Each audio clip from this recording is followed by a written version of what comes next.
Hi everyone, welcome to the Witching Week. Today is episode number 34 and I'm your host, Wren.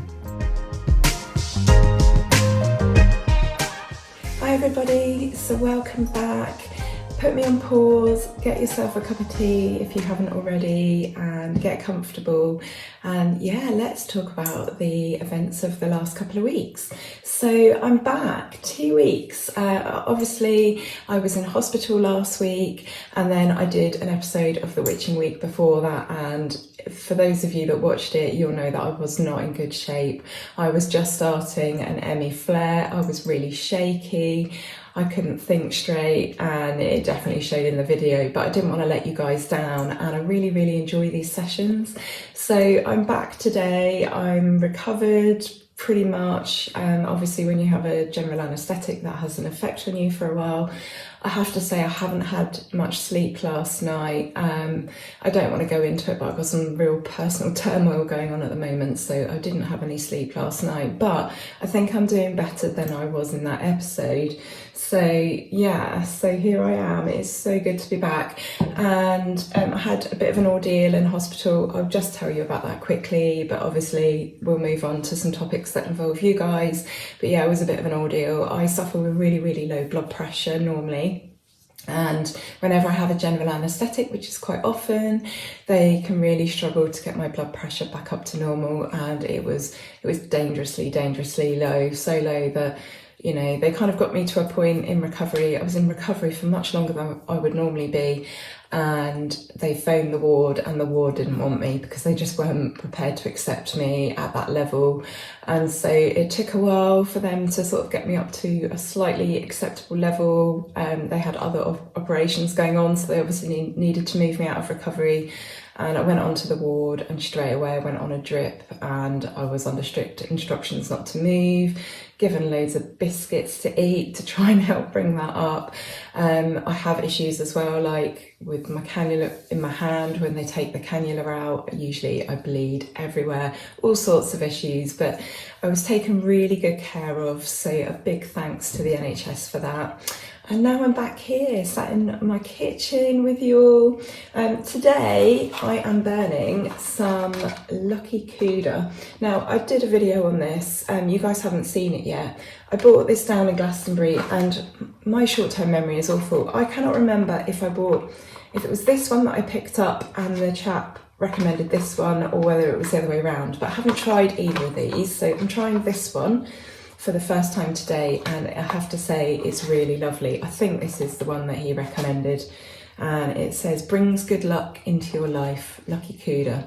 So I think that's how you pronounce that. It's Lucky Agarbatti, so natural Cuppa flowers fragrance. It's really nice. It's another one that's a bit like Nag Champa. It's an Agarbatti, so yeah, really nice. So we're burning that this morning. If you've not got the incense on or your cup of tea ready, go and do that. And then we'll launch into the events of, well, the kind of the last week, but also sort of into the last 2 weeks really, because I haven't been here. So one thing I did before I went into hospital, and this wasn't done on purpose, and I didn't think about it, and it was only when I was being wheeled down to the operating theatre that I thought, why did I do this? But I watched a film recently called The Good Nurse. It's on Netflix, and I highly recommend it. It was really good. And so basically it's about Charles Cullen, the serial killer. He was a registered nurse. He'd been working as a nurse for about 16 years in various different hospitals in America.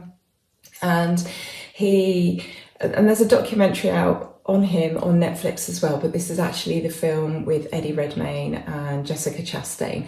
But he was basically injecting insulin and digoxin into bags of saline. So you would have patients that were doing really well, perhaps had been through something a bit traumatic, but had recovered, were expected to, recover and go home. And then just as things were getting good for them, they would take a sudden turn for the worse. And it turns out it was this nurse. Some of the hospitals he worked for actually had suspicions that he was doing this, but they, being businesses, and just didn't want to put themselves in the line of fire, so they would move him on, or he would move on naturally. And quite amazingly, he admitted to 29 counts of murder, but they reckon it's more likely 400 over a period of about 16 years. So he's now serving, I think it's 18 consecutive life sentences, and is not due or eligible for parole until 2403. So he's never going to come out of prison with those sort of years stacked behind him. But it was a really, really good film, and the film is basically, it is about these murders, but it's about the relationship between him and one other nurse. And this other nurse is unwell, she's a single mum, she's got a couple of children, and she is basically fighting to survive. She hasn't worked enough hours or enough time at the hospital to qualify for this medical care that will pay for the medication that she needs to save her life. And they become friends, Charlie and Amy, and he supports her and he looks after her and he really, really helps her. But she comes to be aware of the fact that he is doing this. The authorities reach out to her and ask for her help, and they have to do this kind of in secret. They have to get enough evidence. They think they've got enough, but there's some sort of issue with the hospital, and I think things work very differently in America. And yeah, she comes to realise that he is doing these things, and then of course the panic sets in. So I haven't by any means ruined the film for you. It's really suspenseful. It does get you on the edge of your seat at one point when the panic is setting in on behalf of Amy. So yeah, it's really, really interesting from a psychology point of view. So if you want a film to watch The Good Nurse on Netflix, and there is also a documentary, like I said, I can't remember what that's called. It's been quite a long time since I watched that. But anyway, I was discussing this with the porter taking me down to the operating theatre, because apparently they request a porter for the first patient of the day. They request a chaperone for the porter. So it was actually a healthcare assistant that took me down. I think he wasn't actually a porter. He was actually going to be staying in the operating theatre, because then he was like connecting me to loads of wires and stuff. But when he said that, you know, normally they're not allowed to take you down on their own, it kind of made me laugh, because I've been watching this film. So we discussed that and we had a bit of a laugh about that. But really, really good film. Another good film that I've watched, obviously last couple of weeks I have been avoiding people not wanting to get ill before going into hospital, and then obviously some recovery time after. And the other good film we watched, it is called The Fall. And so this is a film from last year, from 2022, and it features, I've just written a note down for this one, Virginia Gardner and Grace Caroline Curry. I don't think I've seen those two ladies in anything before. I'm not aware of their names, but basically they're about a couple of sort of young women in their 20s who are chasing adventure, and they decide to climb up this 2,000-foot tower, this old abandoned, I guess it's like a radio signal mast or something, but it's 2,000 feet in the air. They climb up that and they get stranded. So it's a survival film basically, and it was absolutely incredible watching it. I mean, it's an okay film in terms of the fact that it's, you know, this sort of pair of young late teens, early 20s women, and you know, we started it and I wasn't sure, but actually it's quite gripping when you get into it. And it's really funny because, well, three of us watched it together and our palms and our feet were sweating like really, really badly. Like my feet were dripping wet, and apparently this is a very natural response, and this happens to most people, that when you watch something like this, but it seems to be in relation to climbing and heights, which is very, very strange. I've never ever in any film that I've watched where someone else is in peril, and obviously you are thinking about how they're feeling, how you would feel in that situation. I've never experienced this sweating, but apparently it's a thing. So perhaps you want to watch it just to see what your own response would be like, but I guarantee your hands and your feet will just be wringing wet, they'll be dripping wet. So that was really, really good. There's a good twist at the end in it as well, something that you're not really expecting. I won't say any more than that because I think you should maybe watch it, but yeah, that's called The Fall. So watch The Good Nurse and The Fall. And then there is a new YouTube channel that I've been watching, I've been really, really enjoying, and it's Emma Kenny. So I'm sure a lot of you in the UK will know who this is. She's a TV personality, she's a psychologist. So whenever you see documentaries, again, I'm not like massively into murder or something, don't get me wrong, but I find programs and cases about people in all sorts of situations really, really interesting. And so she's a psychologist, so she'll appear on lots of like true crime programs, and she covers cases, she talks about cases online. She's a northern lass and she gets quite animated, and she goes into sometimes how she feels that certain people should be treated after some of the awful things that they do, but she's not about the gory details. Obviously she goes into the cases, so we hear those, but it's not about the detail with that. It's about the psychology of what makes people do certain things and why they might be behaving that way, and what the trigger point for that might be, and the classification of their behaviour on a psychological sort of basis and scale. So that's really, really, really interesting. Emma Kenny, go and check her out. As always, I'll put all the information for all these things into the description of this video. There's going to be a lot today. So I went home for my operation. I went back down to Surrey, and we had a little walk about the day before. We went down and stayed the night before so that we could be up super early to be at the hospital, and then we left the next morning, and we had the weather was beautiful, so we had a little bit of a walkabout, and I didn't realise how much I missed home. I did manage to get some oak galls. I was saying in the other episode the other week that I really wanted to get some to make a necklace, and I managed to get some from home, so I was really, really pleased with that. I would have liked to have had a bit more of a search about in the particular part of forest we were in and get enough for a sort of a whole string, but we didn't really have time for that, and I'm wondering if just a few on a necklace with some crystals would be really nice. But yeah, it really got me thinking about home, and I'm really interested to hear from you guys what home means to you. Is it where you were born? Is it where you currently live? Is it where your friends and family are? Is it where you lay your head at night? Maybe you're nomadic and you're never settled in one place. Where is home to you? Maybe it's several places. And I'd really like to know what home means to you and what it means to you in terms of your witchcraft practice. I've been thinking about it a lot, and my mum and dad don't live down there anymore. My daughter's not there anymore. My nan has passed away. I do still have lots of family and friends down there who I miss terribly.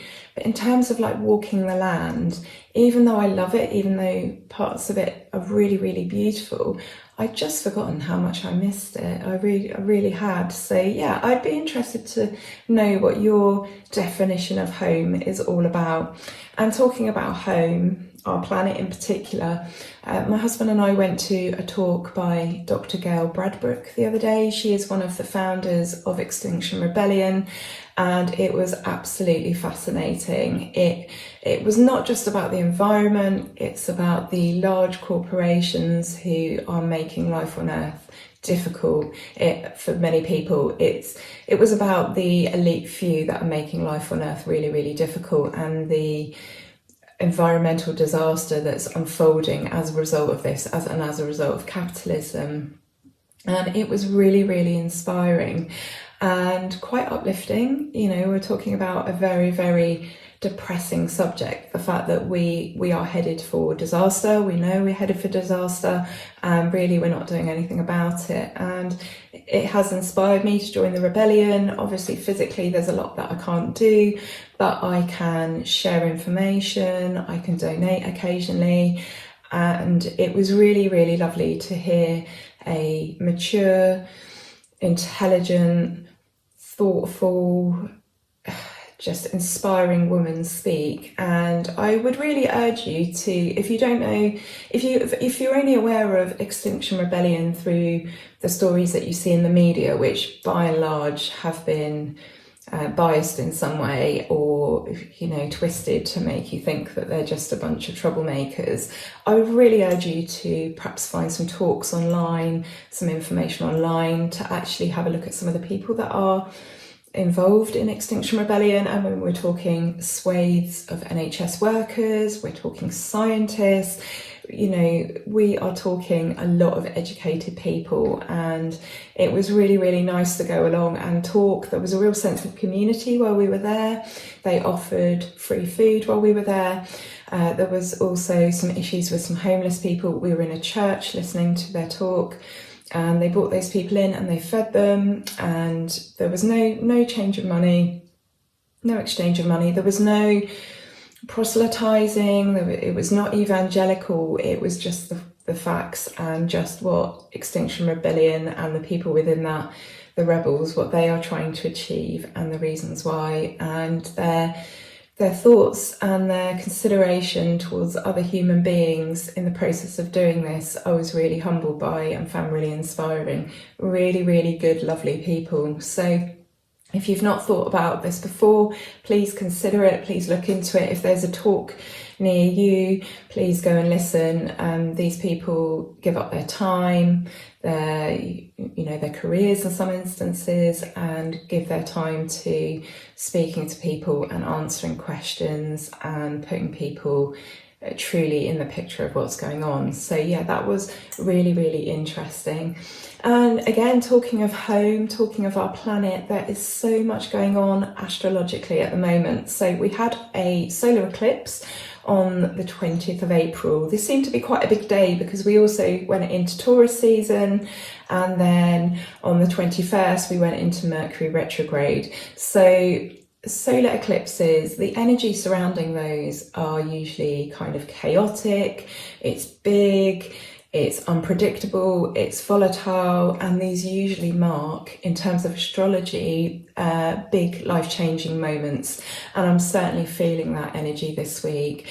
It is not considered a good idea always to try to manifest or ritualize or set intentions for things on the solar cycle. And the reason for this is it's not a steady cyclical pattern like it is with the moon. Instead, this solar eclipse in particular works on something called the Cero cycle, and this is an 18-year cycle. So the thinking is that if you set intentions on the solar eclipse for something, you are possibly looking at another 18 years before those intentions come to bear fruit. So it's not, stick to the lunar cycle is the advice that a lot of astrologers give in terms of manifesting and ritualizing and using the energy for a solar eclipse. But yeah, that has been having an effect on the energy of things this week. And like I said, also on April the 20th, we went into Taurus season. So between the 20th and the 20th of May, and due to the solar eclipse and Mercury retrograde, this is a time of emotional unrest. There's a lot going on.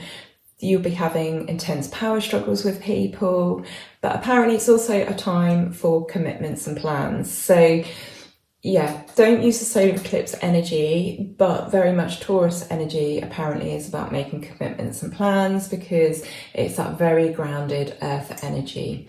And then with the emotional unrest, some of that is Taurus, but obviously some of that is the Mercury retrograde. And we've spoken about that before on this channel, haven't we? And there has been so much going on as well, like geomagnetic storms have caused yet again the northern lights, the Aurora Borealis, to be seen as far down as Cornwall again and the Isles of Scilly. So this was Sunday the 23rd into Monday the 24th, so at the beginning of this week. And I think some people had a little bit of luck on Monday night as well, a bit further up. I'm just going to show a photo now from Pembrokeshire. Absolutely incredible colours. Last time in March, it was very much like reds and oranges and yellows. This time it seems to have been more purple in the sky.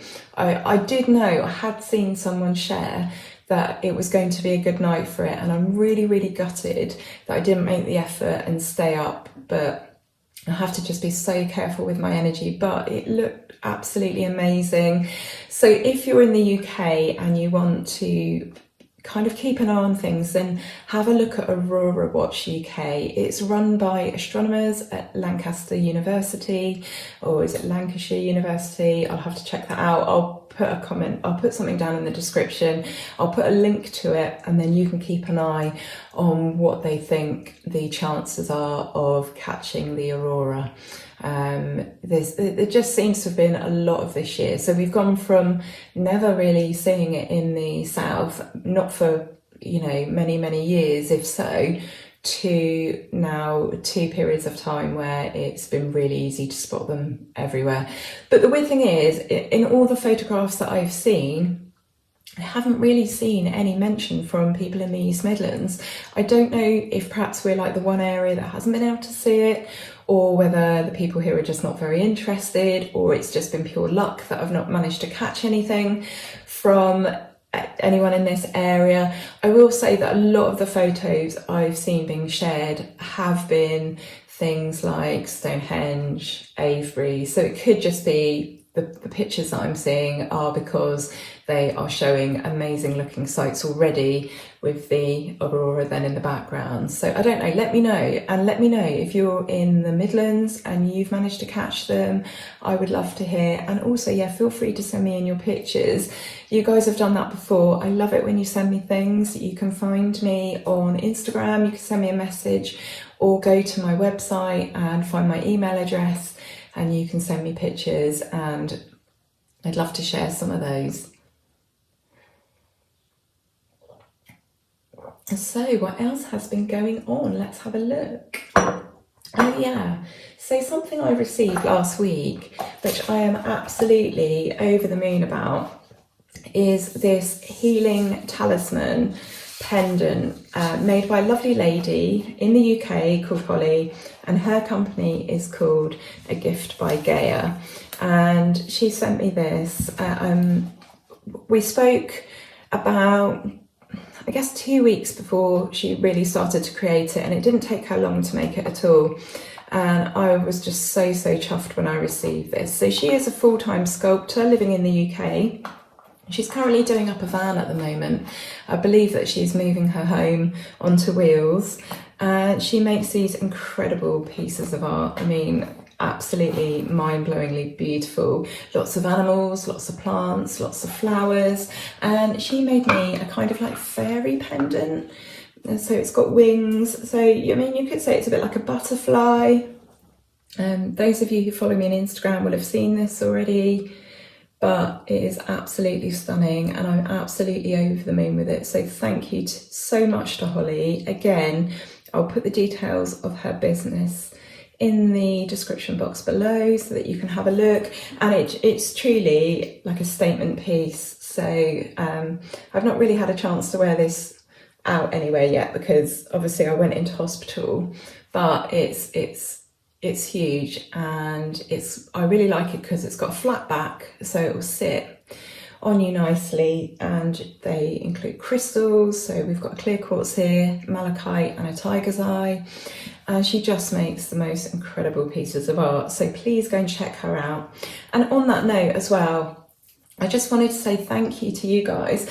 I mentioned Sarah from Hairs by Lamplight, her work. I showed it on this channel a couple of times, and she was absolutely blown away by the response. You guys were so kind. Many of you bought from her. She's a small business, again, like Holly's, and she was just absolutely overwhelmed at the kindness that you guys showed her. And she did specifically say that the people who watch my videos, that we've got such a lovely, kind community here. So I just want to thank you guys for that. At the end of the day, it's not about buying things off of people. It's just about showing some love and some support, and understanding that, you know, as part of the witchcraft or pagan community in the UK, we are a family, we are a community. And so it's just so nice, even if you just go over to someone and say, I love your work, you know, that can be such an uplift to people who are trying to run a business. So thank you so much for your kindness there, guys. And yeah, go and check out Holly's work. It's absolutely astounding. So we've got Beltane coming up, haven't we? Well, yeah, this weekend. So Sunday the 30th, the evening of Sunday the 30th into Monday the 1st of May. And it couldn't come too soon, really, to be honest. It has been so cold this week. I'm really thinking that, you know, as we get on through the year, it's going to get warmer, because that's usually what happens in the UK, even though, you know, it's quite a cold, wet place. But it has been ridiculous here. We're still having frosts, and I know you can have the odd one up to June, although that's unusual. But, you know, I'm wearing 4 layers again. It has been so cold, not helped by the fact that we have now completely turned our heating off.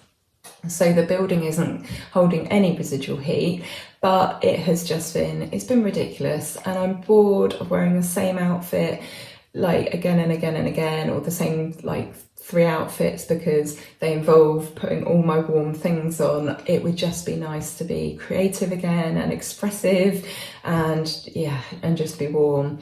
So what are you guys doing? What are your plans? Some of you have told me already about some of your plans. We're going to have a bonfire, we're going to see some friends, and yeah, it's very odd to be celebrating summer, okay, the first stirrings of summer, but going into that kind of summer half of the year, summer and winter, it's very weird to be celebrating that when it's been so cold. And actually, I think it's probably going to be quite cold on the day as well. We got hand fasted 7 years ago on Beltane, and that was down at Avebury, and that was really cold and kind of damp, and again, very similar weather to this. So hopefully this is going to shift soon. I think we've got this weather pattern that must just be stuck over the top of us at the moment. And hopefully that's it for another 7 years. But yeah, very strange, having had frost on Tuesday, to be celebrating the beginning of summer on Sunday night into Monday. So, but this is my fave half of the year. This is obviously the lighter half of the year, and summer will be right up until the 1st of November. So I'm really looking forward to the warm months ahead. Let me know what you guys are doing. I did just jot down some times and some events for you guys. For Avebury, if you're able to get to Avebury, obviously I could have gone on and on with this with all the events in the UK. I'm just going to choose to give you these ones, and then on another video when there's another festival, I'll give you somewhere else perhaps. But on Saturday 29th at Avebury at 1 o'clock, there is the Ladies' Circle. Now that used to happen in the Moon Cove.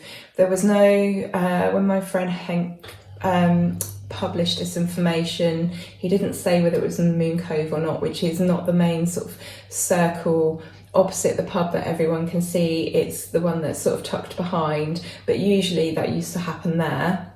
And then at 1:30 there is the Free and Open Gorsedd, which is the free and open festival ritual that you can take part in. If you don't want to stand in the circle, you can just stand out of it and observe as a visitor to Avebury.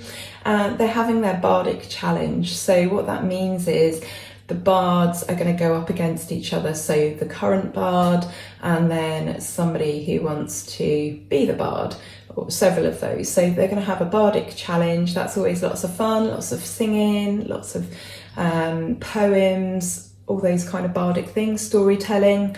So that could be really good. And then Monday the 1st, they have the sunrise observance at 5:33. Then they have maypole dancing. They've got a kiss chase that's being overseen by someone.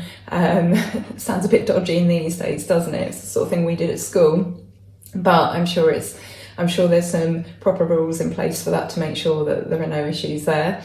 And then they dress the well in the pub. So for those of you that don't know, Avebury has got a pub in the centre of the stone circle, and they've got a well inside, and there's lots of folklore and stories about this well and ghost stories and stuff, but they dress the well, so they dress the well with greenery.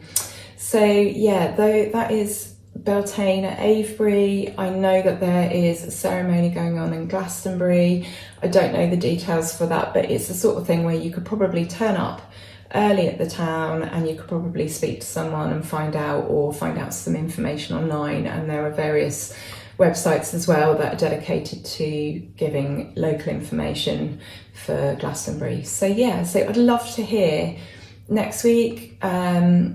I'll put a comment on the bottom of this video, sort of after Monday. I'd love to hear what you did for your Beltane celebrations. And one last thing before we do a bit of an energy reading for the week ahead, check out some of my videos. So I've got banishing and binding up, very, very simple, clear explanation. And I didn't want to make my videos too long or too complex. They are meant to open you up to doing your own research, learning further on topics, but I hope that's been really helpful. A lot of people have said that it is, and I've just released one called Casting a Circle, and that is the first of a 5-part series. So I'm setting that out, I'm putting it into chunks that make sense. It's quite an involved process. So if you don't know how to cast a magic circle, then watch this series of videos and be sure to subscribe so that you don't miss the coming ones. But yeah, I'm going to tell you exactly how to cast a circle, how I do it. There are variations, you know, you might be a traditional witch and call it laying a compass, and you can make some changes to it, but this is the traditional way that I'm showing you, and then you can build on it from there.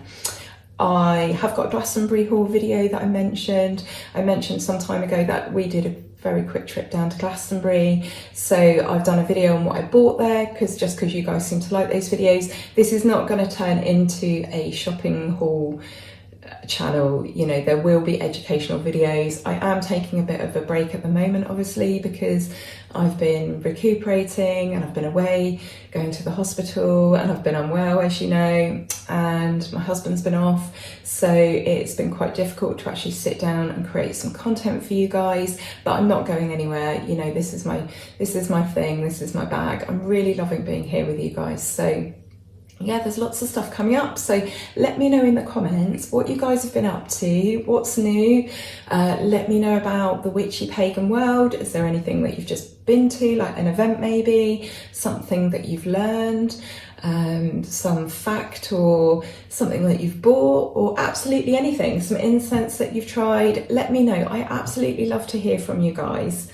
And yeah, we're going to do some cards now. I'm a bit of a wild beast again today, as you can see. It's first thing on Friday morning, so it's very, very early.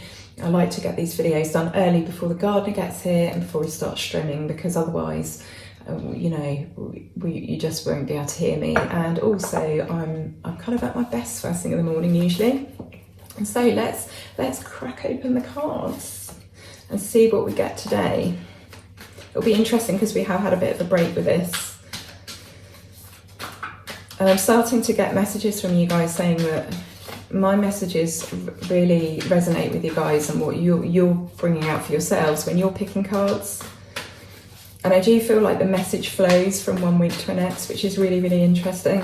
Okay, so we have got the Tower, and we've got the Chariot, we've got Temperance, and we've got the Queen of Pentacles. And like I always say to you guys, I make the intention before I shuffle these, and I shuffle them prior to starting the video, and I spend some time thinking about doing the reading for you guys for the week ahead. But you know, I'm part of this community, and then obviously I think about that while I do it again before I pull some cards. But sometimes it feels like the cards are very much a message for me as well, and I've definitely had a Tower moment last night. So as you guys all know, the Tower usually means certain catastrophe. Something happens out of the blue. It's not a card associated with pain necessarily. It's not like the transformation that occurs as a result of the Death card, where again something happens out of the blue and it hurts.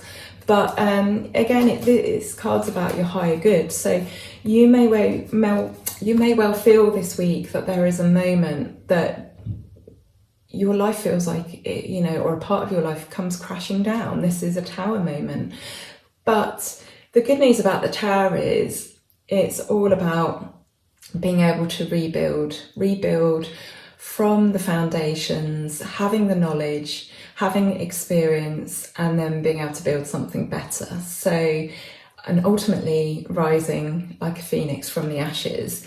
So yeah, there might be a moment this week where something happens, or there's a situation or something happens in your life where you just feel there's a bit of a catastrophe, but don't panic. It is always for your highest good. And the Chariot brings us the message that you're on a path, and you might be pulled this way and that way, and that would include that energy of the Tower, of the certain catastrophe. You're pulled this way and that way in life, but you'll stay the course. We all stay the course, and we go through the challenges, and we go through the good times, but we are on the path that we're meant to be on, and things unfold in the way that they are meant to unfold. And certainly the same will be for this situation.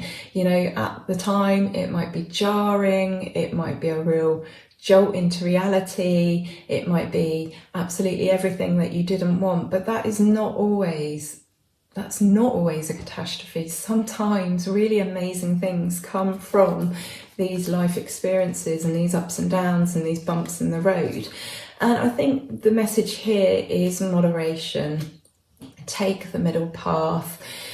Think about things. Think about your reactions to things. Think about how you can handle things. Think about calm and peace, and just taking the middle road. If you have a tendency to be a little bit extreme in the way you go about things, it's time to take a step back. And it may well be that it's that extreme behaviour that's led you to this sort of pivotal moment. So this isn't, I was going to say it's not a catastrophe. It's not a catastrophe by all means. There's a positive message here. And there will be some alchemy that's needed, some blending, some thoughtful consideration about how you handle things moving forwards. But I think the message here is that you're perfect just as you are, and you are providing everything that you need to for yourself and the people around you.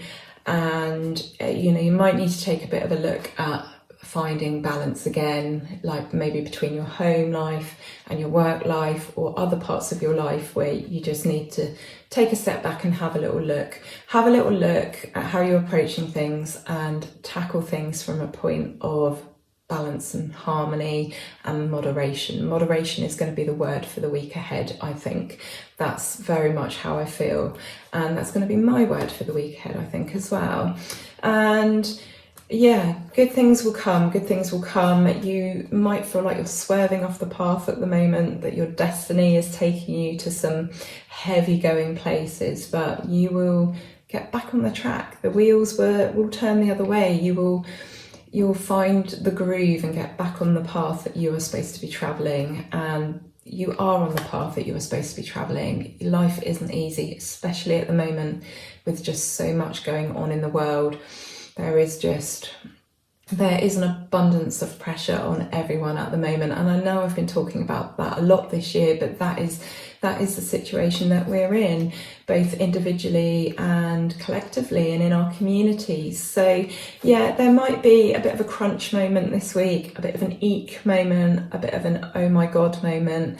I had mine last night and I haven't slept, but it will be okay. Moderation, guys, and just being calm, going about your decisions and your life with peace, and thinking it through, working smarter, not harder, and just taking that step back to just go, okay, this is a bit of a crisis. How can we go into this a bit more sensibly, accepting that it's part of life, accepting that things change sometimes, accepting that life is a roller coaster, it is a wild chariot ride, but just having that little bit of self-awareness and just seeing what you can do, what you can blend, what you can come up with, what you can mix, how you can change your attitudes and your behaviour to just be a little bit more balanced and a little bit more moderate. So yeah, that was quite a big moment. It felt like a big reading. That it feels like a big message. It feels like it's got big energy. So you know, aside from that, I am wishing you a wonderful week. I'm sure it'll be wonderful. And the thing to remember about the tarot is, before I finish up, it's not about fortune telling. I know that some of you worry about this. It is more about looking at what might happen and the ways that as a human being you can respond to things. It's about human behaviour, it's about human development, human evolution, it's about how we can respond to things. So it's not that there is going to be a catastrophe this week, it's more that if there is, this is the way that you can relate to that. This is the way that you can respond to that. So please don't ever worry about these readings. I know some of you turn off before the reading, and those that do that aren't likely to see this message, but maybe just on an off chance you have watched this all the way through to this point. But if you are watching through to this point and you've worried about that, please don't. The tarot is not dangerous, it's not evil, it's just about opening our eyes to the human condition and the responses that we can have, the choices we can make, the decisions we can make. So it's very much a tool of empowerment rather than something scary. So yeah, you might have a big week, there might be something that comes up. If there is, this is how to respond to it. And yeah, I'm just wishing you so much love for a lovely, lovely week. Take care of yourselves and each other, and I'll see you back here very soon with one of my general videos. Failing that, I'll see you next Friday for another episode of The Witching Week. Okay, lots of love for now. Bye.